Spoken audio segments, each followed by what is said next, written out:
Assalamualaikum warahmatullahi wabarakatuh. Halo semuanya, perkenalkan kami dari kelompok 6 Shift 1, Praktikum DBS Cahaya dan Semi Padat, beranggotakan Mizan Humaydi, Zaini Azhari, Lailatul Hasanah, Sada Maulida, dan Elpa Nudiana. Di sini kami akan menampilkan video terkait pembuatan serum asam salisilat dan uji evaluasi sediaan. Pertama-tama, kita persiapkan alat dan bahan yang akan kita gunakan pada praktikum kali ini. Bahan yang kita gunakan pada praktikum kali ini yaitu asam salisilat, propilen glikol, gliserin, BHT, nipasol, HPMC, aquades panas, TEA, dan aquades biasa. Alat yang digunakan pada praktikum kali ini yaitu gelas ukur, gelas beker, pot salep, botol kaca gelap, batang pengaduk, sendok tanduk, spatel, marti dan stemper, prop pipet, pipet ukur, kaca arloji, kertas perkamen, corong porselen, corong kaca, penjepit tabung, dan pipet tetes. Selanjutnya, asam salisilat dan propilen glikol kita campurkan di dalam cawan porselen, kemudian kita letakkan di atas hot plate dan kita panaskan sambil diaduk menggunakan batang pengaduk. Aduklah sampai homogen. Selanjutnya, kita campurkan gliserin, BHT, serta nipasol ke dalam gelas beker. Kemudian, gelas beker kita letakkan di atas hot plate, lalu kita aduk menggunakan batang pengaduk, dan kita aduk sampai homogen. HPMC kita masukkan ke dalam mortir, lalu kita campurkan dengan aquades panas, kemudian kita gerus hingga membentuk basis gel. Campuran asam salisilat dan propilen glikol yang telah homogen, kita masukkan sedikit demi sedikit ke dalam mortir yang berisi HPMC.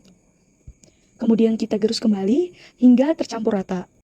Lalu selanjutnya, campuran gliserin, BHT, dan nipasol yang telah homogen, kita masukkan juga sedikit demi sedikit ke dalam mortir yang telah tercampur asam salisilat, propilen glikol, serta HPMC.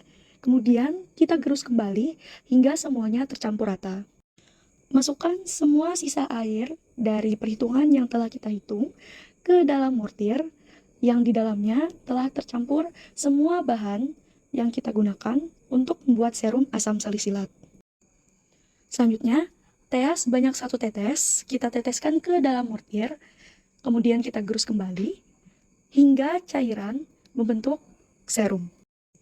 Setelah itu, serum yang telah jadi kita masukkan ke dalam botol yang telah kita siapkan, kemudian kita kemas ke dalam kemasan yang telah kita buat, lalu kita rapikan, dan jadilah serum asam salisilat kelompok 6 yang bernama Saliser.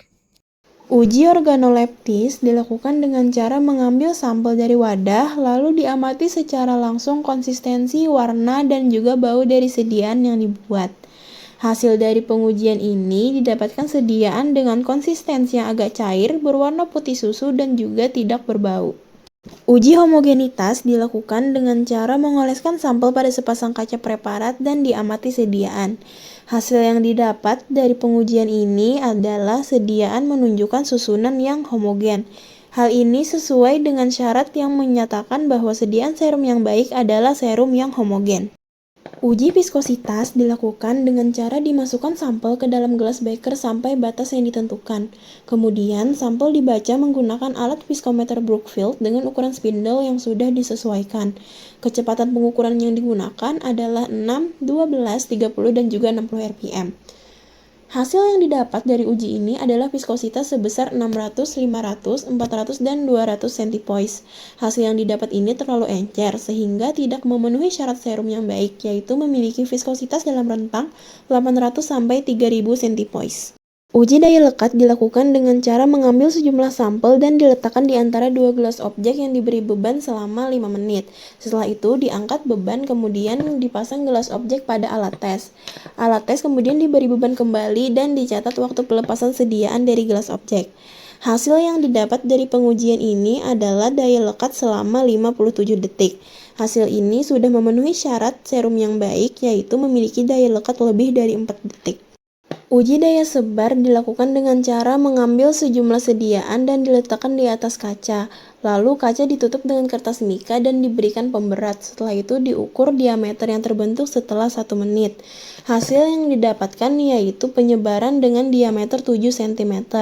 Hasil ini sudah memenuhi syarat sediaan serum yang baik, yaitu memiliki daya sebar seluas 5-7 cm.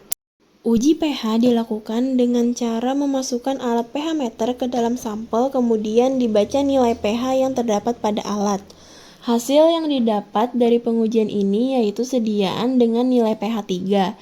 Sediaan ini memiliki pH yang terlalu rendah sehingga tidak memenuhi syarat sediaan serum yang baik, yaitu memiliki pH dalam rentang 4,5 sampai 6,5. Uji waktu kering dilakukan dengan cara mengaplikasikan serum secukupnya pada bagian pergelangan bawah, lalu dihitung waktu hingga serum menyerap sempurna. Hasil yang didapat dari pengujian ini yaitu waktu kering selama 2 menit. Hasil ini sudah memenuhi syarat sediaan serum yang baik, yaitu memiliki waktu kering kurang dari 5 menit. Nah, itu dia cara pembuatan dan juga pengujian sediaan kami.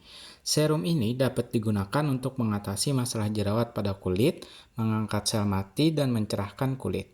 Kesimpulan dari hasil uji sediaan serum ini didapatkan sediaan yang homogen dengan konsistensi yang agak cair, berwarna putih susu, dan tidak berbau.